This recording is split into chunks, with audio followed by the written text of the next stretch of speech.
All those of you Goa School fellows, mentors, teachers, people who are doing extraordinary work in your field. I suggested to Madhuri that we feature Shibani Sharma Khanna. And in the course of this discussion, you'll understand exactly why.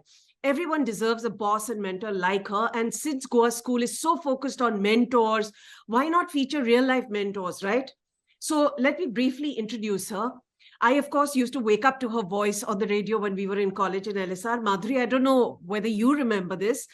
So Shibani used to do a show called Time Out on Times, but she had been assistant director to Kundan Shah on SRK's Kabhi Haan, Kabhi Na, worked on several documentaries with filmmaker Meera Dewan. And then, of course, NDTV happened. That's where we met. She was a producer and began Chupa Rustam, which was the first ever hidden camera concept where you played pranks on people and recorded them. I'm talking about the mid-90s. Now, of course, they are everywhere.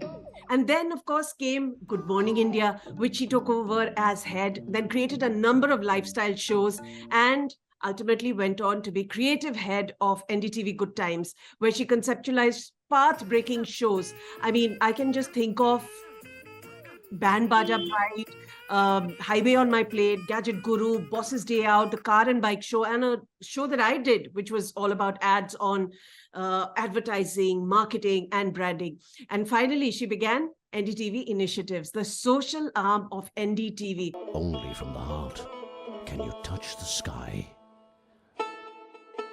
Don't grieve. Anything you lose comes round in another form. NDTV Initiatives. Start change here.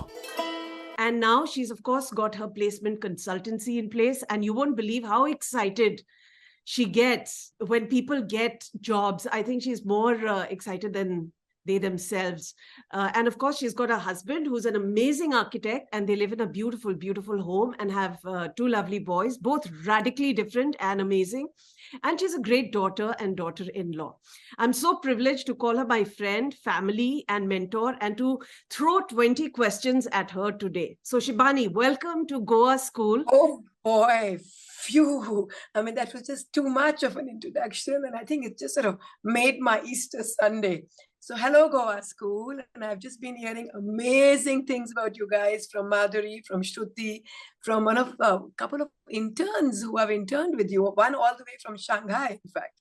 So anyway, amazing feedback about you guys, and just very happy and privileged to be a part of this amazing conversation. I'm sure it'll be amazing in the sense that, when Shruti and Madhuri brought this up to me, it sounded, a bit too much to me. But then I realized even if, you end up getting something out of this, just out of two people having a conversation who are really easy with each other and who have been on, journey over 2 decades broadly in broadcasting media and who are doing different things now, it'll be awesome. And at the end of it, all of you, please take my email ID, my WhatsApp number.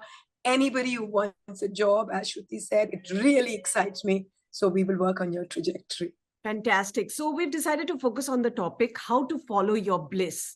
I did have, some apprehensions about this, but let's see how it goes. So let's play 20 questions with Shibani Sharma Khanna. Oh boy. How on earth does one follow one's bliss when you need to focus on earning money in the beginning of your career? I know we spoke about this earlier, and I know you have apprehension, but when I say bliss, I don't mean bliss in any esoteric sense, but just in being who you are. And always, especially in your 20s, you might not necessarily always find yourself at the right place, but wherever you are, just be true to who you are and what gives you the kick and what gives you the high and what you're good at. And whatever is in front of you, whatever is directly under your nose, do that to the best of your ability in your own unique way. That's it. And, somewhere in your 50s, like it's happening with me now, your entire life will flash in front of you like a jigsaw, like things all coming together. So, I mean, hypothetically speaking, even if you were working in a factory, what's that called, when things come, chain by chain, and all you have to do is one little task. It's all right, because somewhere something will fall into place as long as you just be true. The more than following your bliss, it's about following your own true self. And as they say about the voice within and the gut Really, those aren't cliches. And I know in your 20s, they sound like, just things to aspire to, but it's really, really true. Just whatever makes you grin, what makes you smile, what makes you not realize that it's 5 p.m. and, you've not had a bath if you're working from home. But the idea really is to be true to who you are. Be true to who you are. So now, number two, because Shibani, you've mentored a whole bunch of us, and believe me when I say this, some of the biggest names on Indian television today have been mentored by her. So question number two, Shibani, is what, according to you, makes a great mentor, and who have been yours? Wow. It'll be too much for me to get into what makes a good mentor from my perspective. But yes, in terms of people who've mentored me, and if I can take names, that would be fantastic. There was this amazing lady who was the station director of the youth channel Yuvavani on All India Radio. I am talking about the 80s, the late 80s. Her name was Ruma Ghosh, and if Ruma, by any chance you hear this, salam. So, the two things Ruma really sort of made us aware of were always talk to the one person, like even right now. And I know a whole host of you are hopefully listening, and Madhuri tells me, you guys, your mentors, your people who have goodwill towards Goa School are spread all over the world. So God knows how many people will actually end up accessing this. But at this point, I'm talking to Shruti, and I'm just putting my everything here. All that matters is this conversation. Even this term mindfulness, which I think Shruti might get into later, came up later, and it became a bit of a fad later. But I think what Ruma really meant to tell, young RJs like myself in the late 80s at Yuvavani was just talk to that one person, because then you're just putting all your energies in that one conversation. The second thing she said, and that doesn't necessarily only work if you are a YouTuber or a social influencer or a radio or a television anchor, but even when you're, just on Zoom calls or you're on the phone, she always said, keep the smile in your voice. She says, let the listener hear your smile, So essentially, again, it's about being yourself, but being true to the fact that you're having one conversation at a time, and the fact that there's good cheer in the conversation, so you're able to smile while you speak. Meera Devan, this amazingly acclaimed, very well known, internationally celebrated, national awards documentary filmmaker. I worked with her, for a long, long time, with breaks in the middle. She also got too exhausting, and I would get too emotionally involved in our subjects, and I would take breaks. I think over a span of a decade, maybe I took 2 breaks, but always went back to her and finished everything that we were doing. Again, Meera, if you hear this, and I would love to share this link with you, salam. From Meera, I think the warmest thing I learned is to be personal. And whatever else might happen, always come from a place of compassion and a place of kindness. And something as little as, she always said, Shibani, always write down everybody's first names. Even the people who, in the team, even if you went to meet some big IAS Babu, get his secretary's first name, So we would always just have a bit of a relationship, and then those things always carry on for years. Now, you might call it in a different way in today's day and age, networking, you know what I mean? But the idea really is, ultimately, each of us are human, yeah, we are people, So if somebody remembers your name, it's just that much nicer. Of course, I'll then move on to my greatest mentor, my godfather, that's Prannoy Roy. Doc, I think I was a bit too much for Doc, I think, especially in the beginning. And one of the earliest things he did tell me, I don't know if he remembers it till now, and again, happy to share this link with him, is Shibani, Aram Nal. And I was like, what is this man trying to tell me? So his whole point was, bring your passion to the table, and bring your zest, and bring your ideas, and, bring this amazing bond you have with all, newly found teams, but just do everything aram na, just with a tad amount of pace, A couple of other things which I'm sure many of my NDTV friends, family, colleagues will resonate with. He always told us, don't use cliches. Just try and be original. Like any cliched phrase, just get away from that. If it's there in the first draft of your script, try and reword it in your own way, in your own words, the next time you do it. And I think the biggest thing I learned from him, and I'm sure again, many of us will remember it in different ways. He must have communicated to us, was do not reinvent the wheel. He said, don't ever think your idea is like the most happening, first time ever, most unique idea. Somebody somewhere has already done it before, just better it. And that just holds me in such good stead till today. If any of you sort of, make some sense out of that, try and think about that.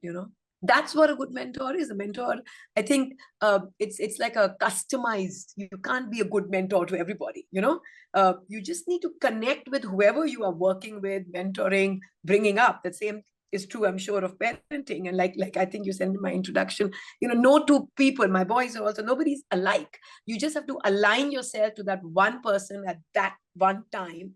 And, again, help them follow their bliss or follow their bliss with them. It could be coding like in my older son's way, or it could be cricket like my youngest son plays. But the idea, I think, of a good mentor, a good mother, a good boss is really to answer to each individual's skills and strengths. Yeah. And for me, a good mentor is somebody who is empathetic also. And I think you've always been empathetic. But let's move on to the next question. Shibani, you've also always been an ideas person. I mean, you've taken the smallest ideas and made them into something huge, whether it was Vikram for gadgets. I told you once that I like ads, and we ended up doing a show called All About Ads. So how do you really identify that one big idea? Or do you just go after it because your gut says so? It's not always my idea, Shruti. It's about the other person. And if the other person wants to really do something badly under whatever circumstance, you know that he or she will rock it. It's like Neha Dixit, and I hope Neha Dixit, you get to see this, or I'm happy to share the link with you. Neha once just told me, I want to fall off planes, Bani. I just want to fall off planes.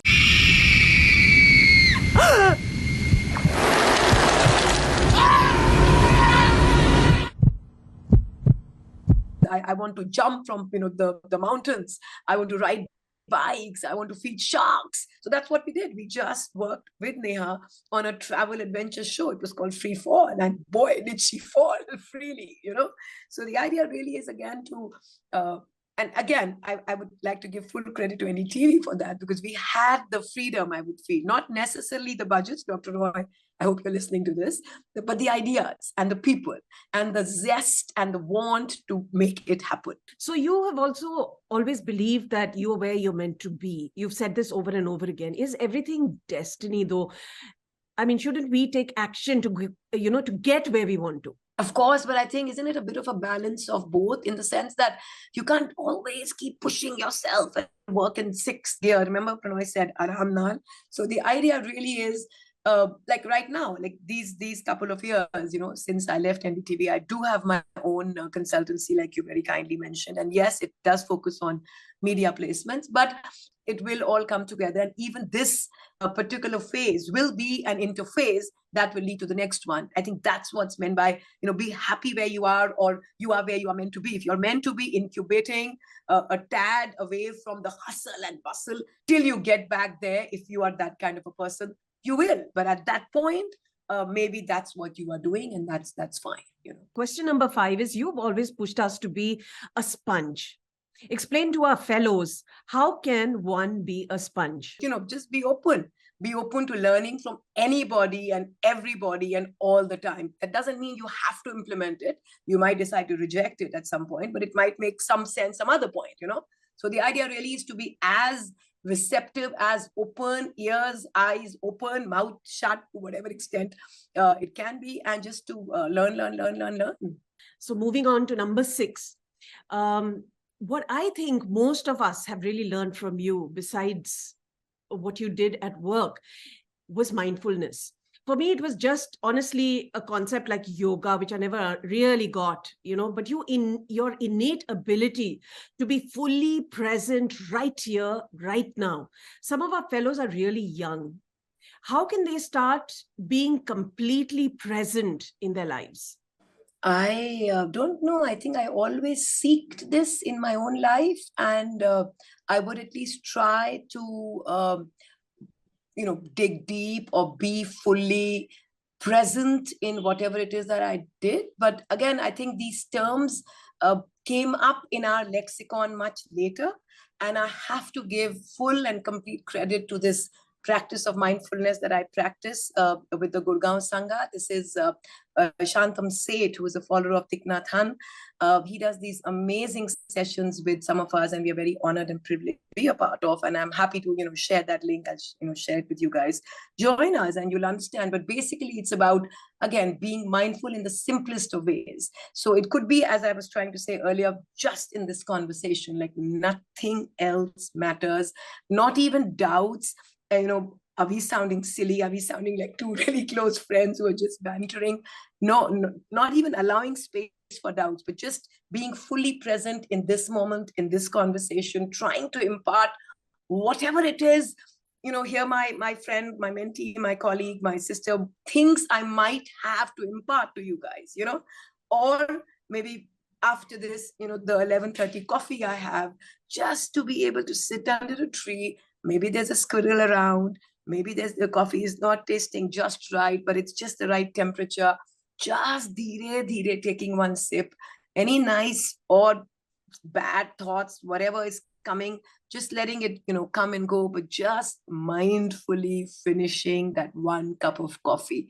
So essentially, I think it means either you really try and live your whole day mindfully, or at least as many of your actions, whether it's brushing your teeth, whether, as I said, it's having a cup of tea or a cup of coffee, or whether it is, folding clothes, whether it is making the bed, or you actually cultivate certain times in the day where you say, I'm doing my mindful practice. And that could be mindful walking, mindful breathing.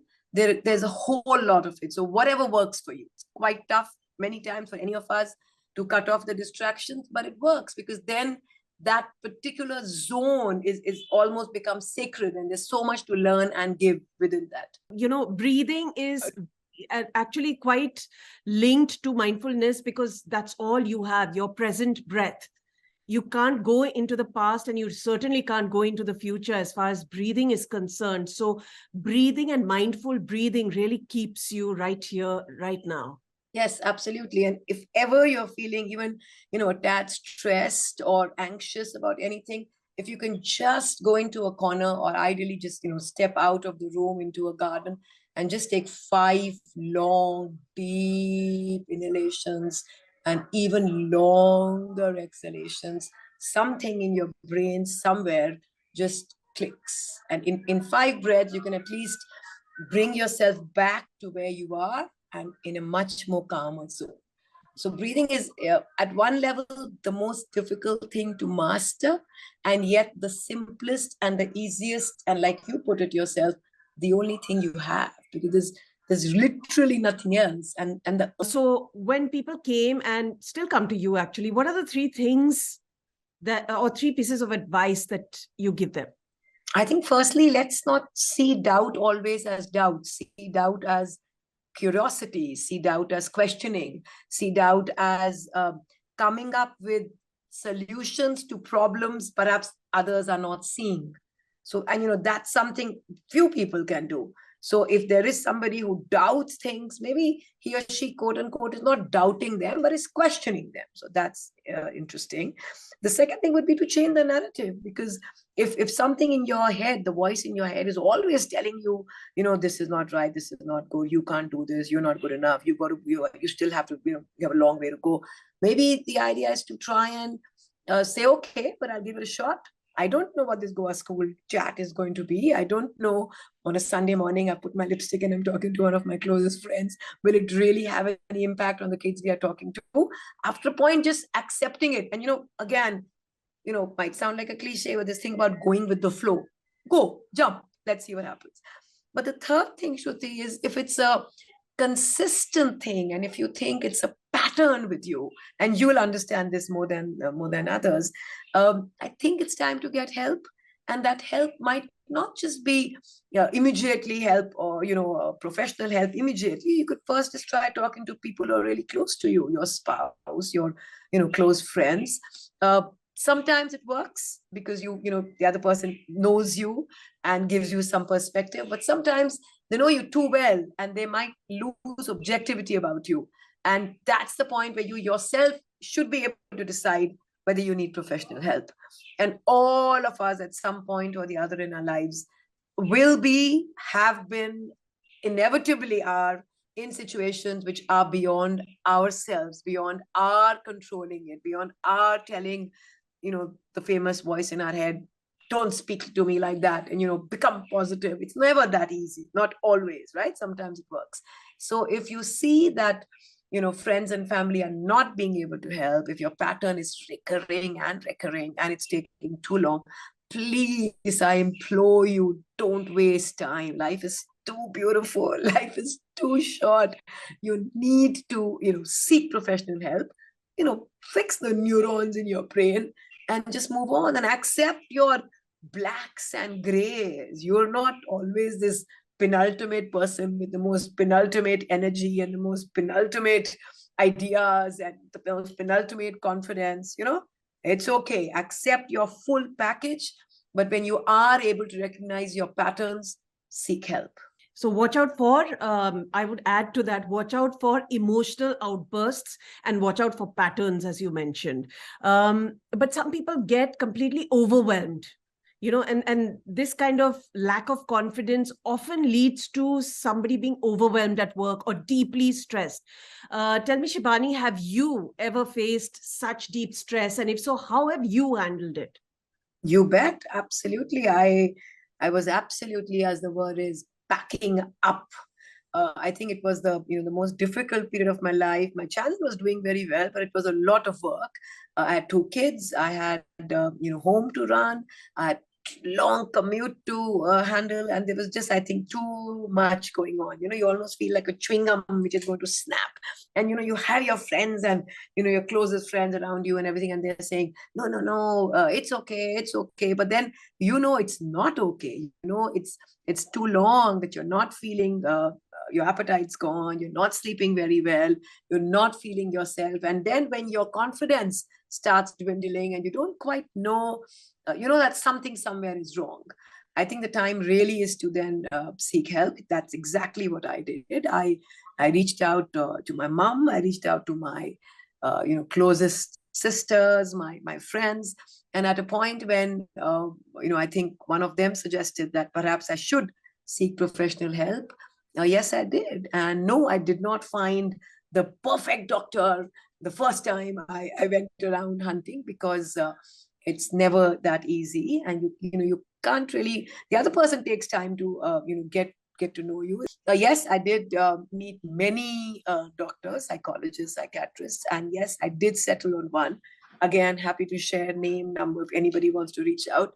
And the gentleman came up with some very simple nuggets. He came up with some rather simple solutions. They might not sound so simple, but they were like, you have a long commute also, Shibani. So, but by 6 p.m., pick up your bag and leave. You have a big enough team. They are well equipped enough. Even if your boss is giving you daggers, pick up your bag and go. If there's an emergency, your phone will be able to handle it.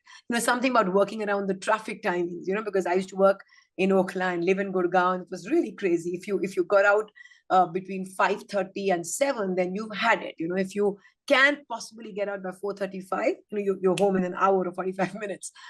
So he gave me a lot of many more such nuggets. But I have to say that yes, he did put me on mild to moderate medication also, and no qualms in admitting that I think for about 2.5 years I was on medication, and he held my hand through it, and he held my hand in tapering it off exactly the way he promised. And it's not that I never feel low now, or I do not feel sometime that quote unquote the depression is coming back, but all the lessons I learned in that phase, something or the other comes in my brain, and I do that. One thing I would particularly like to mention is there's a yoga guru called Bharat Thakur, and I remember through my tough phase, this amazing, my yoga teacher, Usha Chengappa, had taken me to, meet Bharat, and he did a couple of workshops with a few of us. And among the, the thing that really takeaways that I have taken away and put it in my heart today was, the negativity will come, stress, anxiety, depression, blackness, doubts, as you put it, they will come. Don't resist their coming. Let it come and let it go. Again, in the throes of a depression, this will not make sense. At that point, friends, family should be there to support you, help you seek help. But once you are over it, all these little things, jot them down somewhere, revisit them every once in a while. As they say, sari raat chandani nahi hoti. So there are all kinds of, dark, moonless nights. And it's always good to have a handful of your own personal mantras. You might not find the right a practitioner for you immediately. You may not find that person in the first doctor that you go to, right? And that's a very, very important point to make here. And number two is, let it come. Allow those emotions to come, feel them, and release them. So we've reached number 9. And I wanted to ask you about the top tools that you use to handle stress. Now, you've mentioned this allowing things to go, seek medical help if you have to. What would be the other things that somebody can do, just being at work? But I know when I used to be at my lowest or my stressest, I used to go to office as early as I could with the 8 a.m. editor shift. And I used to sit in a couple of edits just to be able to, actually be a part of creating something, So I think just getting your hands dirty, never losing touch with the actuality of things, which is why even now in my consultancy, I'm so happy that I don't have this 100-member team or not even a 10-member team, so that it's really me who has the in-depth conversations with the candidates and has the in-depth conversations with the clients. So I really understand and connect the two. But purely in terms of coming back to your question about dealing with stress, I mean, simple things like exercise. It's not the simplest thing. I think it's the most important thing. And again, you coming from Zen Brain and the amount of importance you pay to physical exercise, and that it is a fact. I mean, all your negative hormones and toxins go away, and some amazing feel good serotonin, oxytocin is released, and more blood goes to your brain. Your blockages move. So any kind of exercise, guys. I mean, you're young. I'm sure you have some sport. You're in Goa. Is it football? Is it cricket? Just play whichever sport, gym, swim, run, but every day consistently do one thing. And as we spoke about breathing, I don't know if you want to impress upon how important it is to have a good diet. I mean, sure, do your cheat days and all of that, but as much as you can, please be good with the apple and the kiwi and the fruit, and as much of salad as you can have. And eat well, try and get at least 6 to 8 hours of sleep. Please exercise, and stay in touch, grounded, stay in touch with reality. Keep your hands dirty. As they say, mitti mein kaam karo, haath se kaam karo. That's the most important thing. I want to just add the fact that different people handle stress differently, isn't it, Shibani? I mean, the way you handle stress would be different from the way I handle stress. And so we should not compare each other. And I want to move to the next question because we are sort of running out of time. But number 10 would be, let's talk about balance. People talk about there should be a balance between your professional life and personal life. I mean, we've seen it, like firsthand. Do you think there can be a balance? And if not, how do you bring about this balance? I think it's the most overrated concept, this whole work-life balance thing. I mean, you're one human being, it's like a mind-body thing, or it's like your bone and your muscle and your blood and the oxygen going through. It's the same thing. You're the same person. You're a mother. You might be a channel head. You might be a YouTuber. You might be, studying at the Goa School. You might be running the Goa School. But in every which way, you're, one full 360-degree person. Just see that you're okay, in everything. Sleep, eat, pray, exercise, work. Sleep, breathe, eat, pray, exercise, work. I think the balance really comes in the day. Balance out your day, how your day is going, and that might include a conversation with a really close friend. It might at some point include an old uncle you want to visit, whom you just haven't had the time to spend 20 minutes with. Make that effort, take that bus, Uber it, go, sit, have that chai, coffee, breakfast, tea, whatever, come back, get back to your work. So it's about, again, this thing about following your bliss or being who you are or what you want to do. It's that balance. It's not a work-life balance. It's about balancing those 24 hours that you have, because really we all only have that. It's like the next breath and the next day. Live in day-tight compartments and balance that out as per your balance. It's about your own balance. We've actually come to a very interesting point in this conversation. We've done 10 questions and we want to move on to some rapid fire. So 10 more questions in a Kejo show. Yeah, tell me. But quick responses to this. And these are things that have come up in conversation. How do you know you're in the right job, Shibani? You don't. So how do you make it the right job? Whatever, that little one piece that you are good at and you want to do, you do that. The rest of it is incidental. You've got to do it because you've got to pay the bills. You have to have the money coming in. You have to feed your family. You do that. But you don't know if you're on the right job or not. How can you? So how do you know you're following your bliss? Again, I think we brought that up earlier. If it's the end of the day and you haven't had a bath, there's something somewhere you're doing right. And as they say about, you're in the flow, so to speak. Yeah, you hit the zone, so to speak. Number Yes. 13. What if you have an incredibly insecure boss, a terrible boss? Yes, you protect yourself. You protect yourself. You don't cross lines. You be polite and professional, but protect yourself in any which way you can. Minimize interaction. Do whatever it is that follow your bliss. Do what you want to do. Create your mini empire. I'm not saying create a union or anything like that. Be polite, be professional. But once you're able to see that a lot of it is coming from the other person's insecurity, you have to protect yourself. Number 14, are leaders born or can you learn how to be a good leader? Yes. Go ahead. It's a bit of both. You might have some basic personality traits that make you a good leader. But again, who's to define a good leader, right? So anybody can be a good leader because it's your own way of leading or collaborating with somebody else. Okay, what according to you is success? How do you define it? Being able to sleep at night the minute your head hits the pillow and waking up with the first rays of the sunlight.